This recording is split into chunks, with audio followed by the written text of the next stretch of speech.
Hello. Hello. Hello. Hello, Gary. You're back. Yeah, How are we? I am. How are you? I'm seeing half of me in one view, everything in another. I'm going to move our laptop a little bit, so we're looking a little bit closer to the camera. I'll lean in and say hi, everybody. We're here. We're live, and we've got Gary and Steve. The wrong way, Gary and Steve. That way. Get it right. Hello. Welcome back, everybody. Been a while since we were here last. I think that's probably because Steve and Gary were off on holidays, jolly holidays, and having a lovely time at a stately home last time we saw you. Yeah. Yeah. How was that trip? Well, for me, it was great. I mean, what was it like for the guy to your right as well? You know, it was good. It was a decent break. Yeah, I'll give you. Yeah. No, it was good. We walked a lot, found a farm shop. Yeah. Yeah, well worth to visit that one. More importantly, how many photos did you take of the structures and the surrounding area for ideas? You know what? I never count them, but there's quite a lot. I'm looking around. I've got about 5 cards to go in cameras. So yeah, plenty inside, outside of the chapel, but plenty of other places knocking around in there. It's quite a weird place. Yeah, it was good though, really good. So, yeah.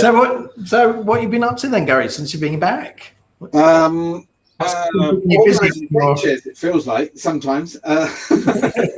More of that as you see what's spinning. Painting little things, which Steve's got some in front of. Designing some very big little things, which and then painting even more little things, which Steve's got in front of him as well. So that'll be the ACW. Shall we have a quick look at the couple of these, Steve, the boats that we've been working on. So yeah, we've got the ironclads, which were released a couple of weeks ago. By the way. Yeah. So that's the little mini monitor with the. I think that turret turns as well. The turret turns, yes. Yeah. So little mini monitor there to go along with the big monitor, and then another ironclad as well. So. Yeah, so there's a lot of other little kits, which I see you've got some of there, but there's a heck of a lot done for that whole North American ACW. Yeah, we'll have a look at some of these a bit later as well. But yeah, we've got lots and lots. And that's not even all of it.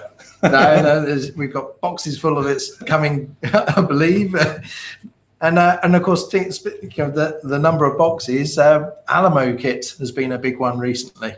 A big little one. Yeah. 20 mil Alamo this time. Yeah, rescaling. The last of the pre-orders and the orders are all going out tomorrow. That'll all be cleared. So yeah, it's big chunks of MDF going out the door. Yeah.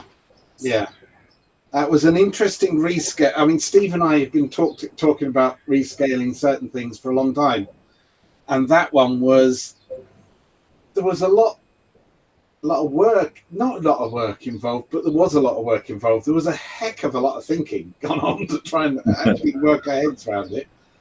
Because I do the design work, Steve will tell you about the gaming logic behind it. I'll leave it with Steve. That one. Yeah, the Alamo's a funny one because when we did the 28mm version,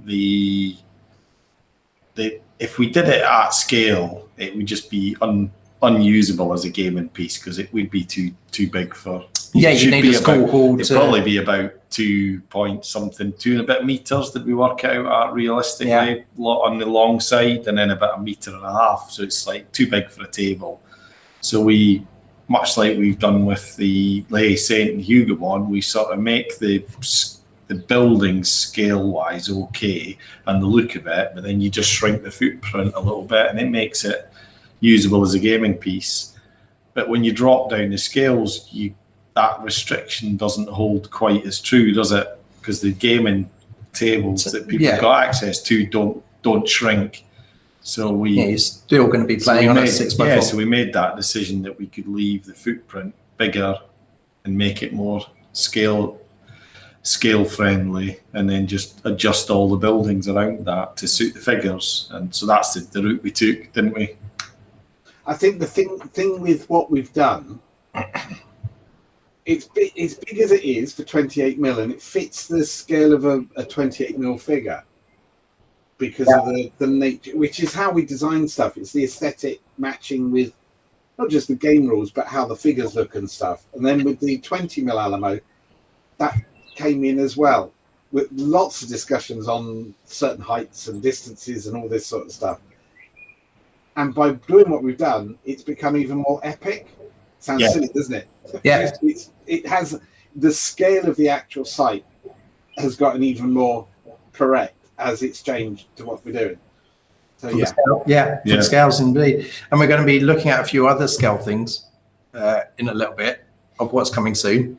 But on a totally different sort of direction, we've been working on some Crooked Dice stuff as well. Yeah, we did all the Crooked Dice did the Lurkers from the Deep Kickstarter in March. Yeah, gone back into March.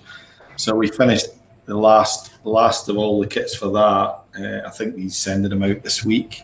Yeah. So we sent them off. It was about a ton of MDF ended up being shipped out the door in one go. So, but each package itself was the full 12 kits in a pack.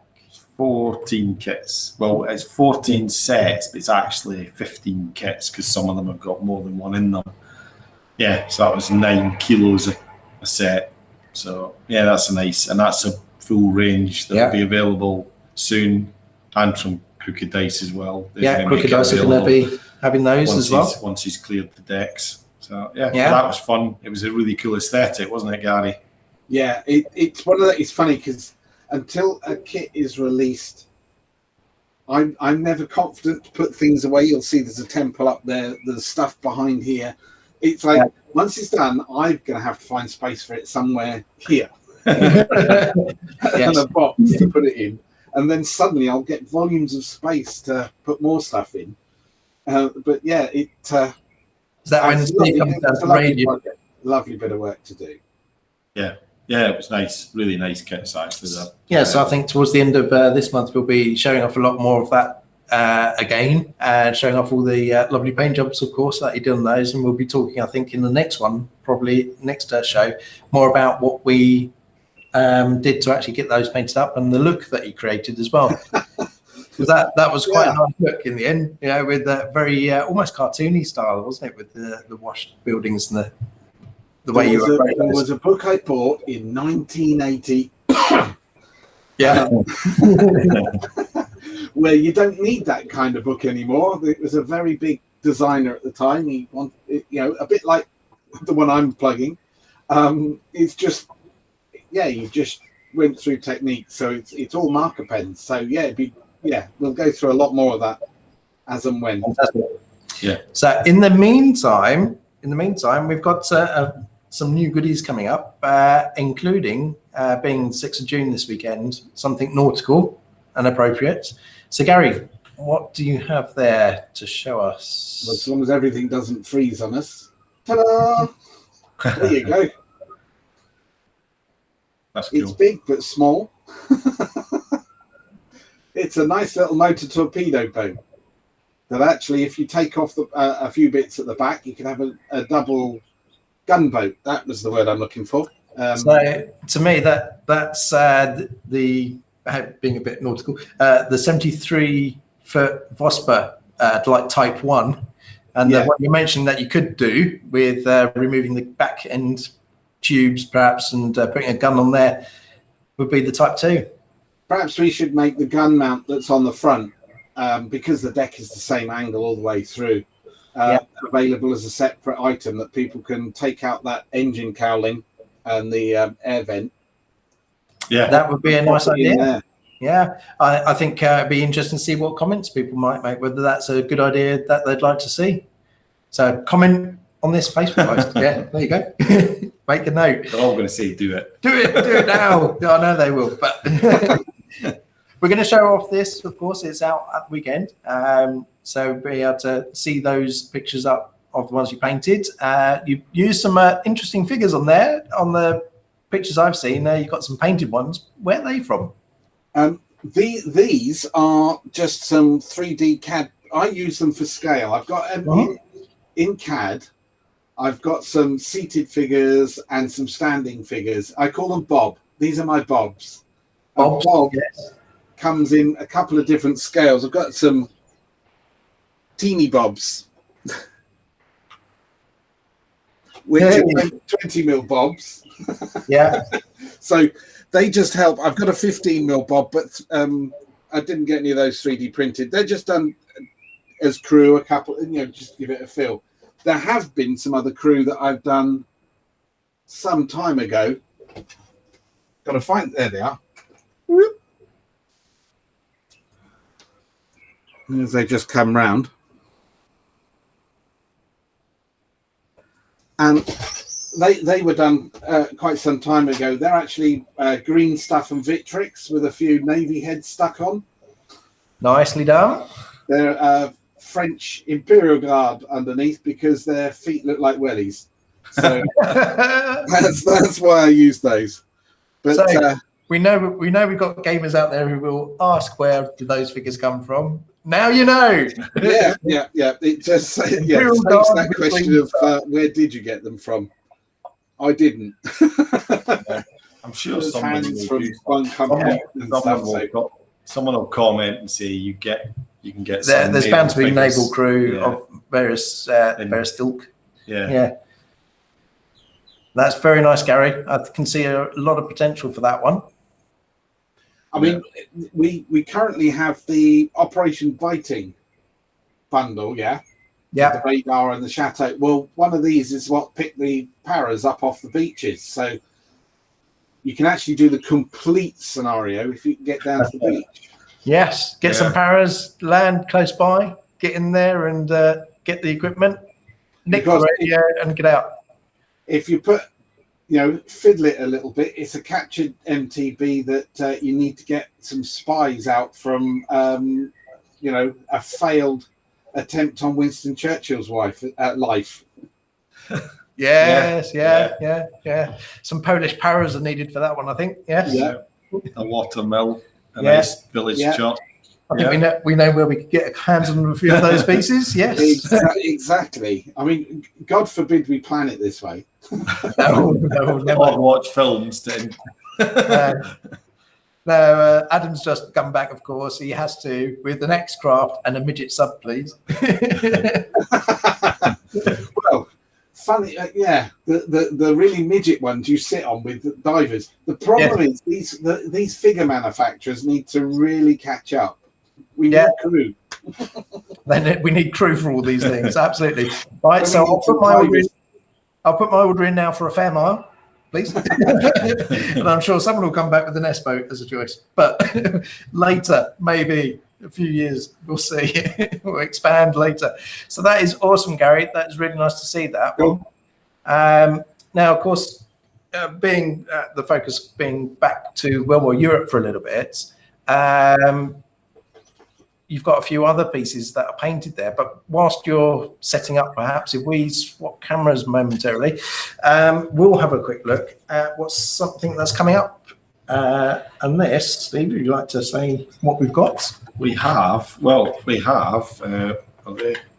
not sitting in pairs. So I'll do the same. It's okay. To the same. So we've got same kit, different sizes. So these are the start of something we get asked for quite a lot, which is when we post something new, some of the comments are always, what about 15mm, what about 20mm? When we do it in 20mm, what about 28mm? So we've been talking about it last year. We were going to do quite a bit more of this, but we're going to start working through them now, is to cover off a lot of these kits and fill in the blanks on scales on 15 and 20mm.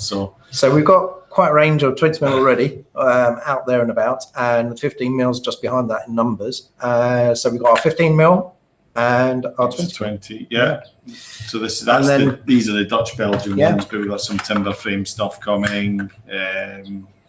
There you go. Gary's got some painted kits there. I'm going to swap you around so we can see Gary's lovely painted ones now. Now, as everybody will notice, there's a few gaps in the roof. These CAD files were done a very long time ago. And what with all the other projects, we've got to them. And my revisions can be a bit brutal.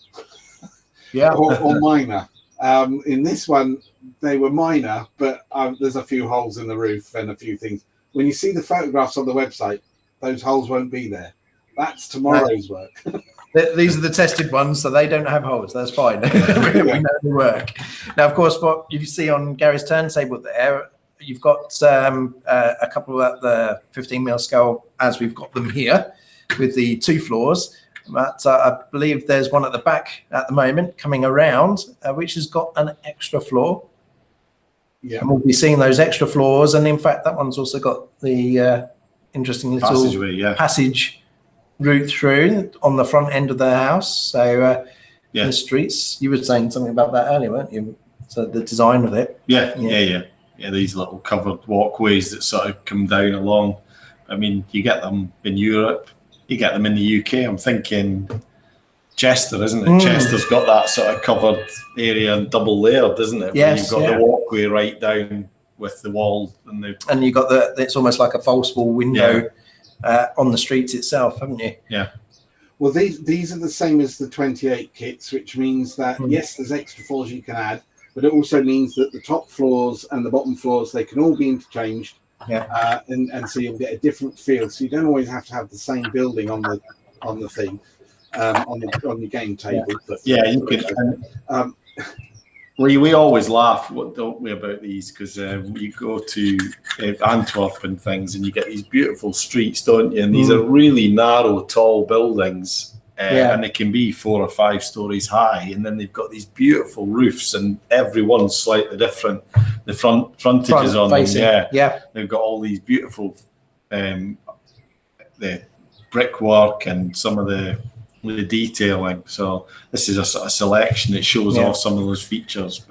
And of course each one, as you open up, you can play inside, take your roof off, play inside, move from floor to floor with the separate floors. So, actually, another one of those scale things where Steve was just saying about the actual buildings, they've got such tight windows on their fronts, loads of windows, but of course they're quite narrow buildings. We wouldn't be able to get a gun emplacement, a machine gun emplacement, or anything in them. So we have to scale and we have to simplify and play. I mean, that one that's just come around there, that's a Queen Anne building. So that would be great to fight. What was King George II and his argy-bargies with the Spanish War of Succession, is it? Or so I'll be corrected by someone on that one. And there's Blenheim as well, all the battles there and stuff. So these are really cool, and it's like sometimes when you drop down the scales, the buildings take on a different character. They look quite different, even though they are the same. I think when you see a battlefield laid out with the sort of 15-20mm buildings, there's just a little bit more volume, isn't there, on the tabletop sometimes, and the look and I mean, also these are great for Baltic as well. Depending on which style you use and how you lay them out, they stand alone. But I mean, even in the UK and anywhere else, don't you? The architecture moves around and styles get copied, and you get the features where someone's seen it, liked it, and built it somewhere else. Yeah, Colchester's a good one where they've got the Dutch Quarter. So you've got the castle, Roman castle, walk up the high street, and then you've got the Dutch Quarter, and you've got buildings very similar to these. Well, don't also forget early New York was called New Amsterdam. Yeah. And the reason being is that if there's some pictures of, is it Captain Kidd's house or something in New York? And that's very much this style as well. Yeah. But it's pretty useful for even American Civil War. Not Civil War, the other one. War of Independence, they say. Yeah. That's cool. No. So, of course, keeping in line with the, obviously, this is World War Europe at the moment, but I think keeping in line with the scale changes we're looking at end of the month, something more for ACW or beginning of next month, because we've got so much with Crooked Dice and everything coming out. By the time it's squeeze everything out. These are new old, so we've got let you flip it. Yeah, get the right one. Hi, Gary. That one. So I'll hold it up. So we've got these really dinky little 15mm versions of some of our North American range. So you'll recognise a lot of these from the North American 28 range. So nice little sort of plantation house there, or a posh townhouse. But I think this is one of my favourites coming out. You've got the little shacks. Sheds. Yeah. But, you know. You can see those with the picket fences that we've done all over the place, with adding on to farms and then we've got expanding. Something a little grander with the sort of plantation house. Yeah, the grand mansion. Yeah. So watch this space. So we'll have some more of these to show off. And there's a lot more to come as well. Yeah, I think when we catch up at the beginning of July for our next one of these, we'll have a whole host of things to look at for ACW, which will be coming for the summer. Yeah, can't believe we're into June already. Yeah, somehow we've made it this far. Is it still 2021 or is it 2020 still, or what? You know? Yeah, someone said it's 21, but we are here still at 21. And hopefully everybody else is too. But I think that's a good sneak preview of what's to come over the next few weeks and into the next month. And we'll post up the date for the next one of these, but be about 4 or 5 weeks away. Yeah. So hope everybody's enjoyed that. I think we'll probably wrap up tonight, Gary. I think Gary's going to be wasting away up there in these the oven. He's in upstairs. Yeah, it's either an oven or a fridge. It makes a difference. Nothing like temperature control in the loft, eh? So, Gary, thank you very, very much for popping along and saying hi and going through that with us. Thank you, Steve. Thank you. Thank you for showing off some of the new goodies that are coming.